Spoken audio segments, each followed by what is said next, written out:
মসজিদে যতক্ষণ বসা থাকে এক ফেরেশতা ডাইনে বৈশা চোখের পানি জড়াইতে থাকে, আল্লাহুম্মা গফিরলা, আল্লাহ আরে মাফ করে দেন না।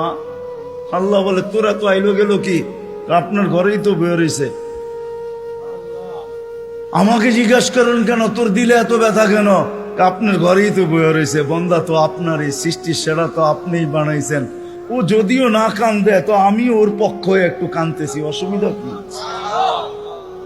আরেকজন বলে আল্লাহুম্মা আরহাম আলাইহি, আল্লাহর উপরে দয়া করেন না।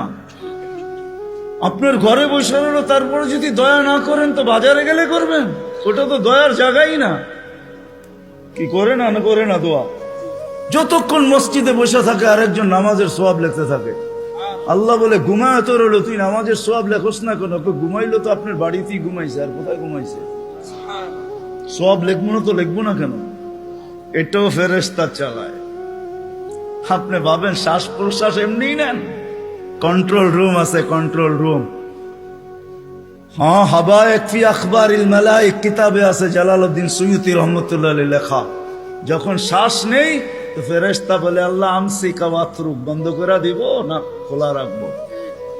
আল্লাহ 1,60,000 বার মেসেজ থ্রো করে, অটো উতরুক আলী আবদি আজাল, খোলা রাখ, সীমা রেখা দেওয়া আছে।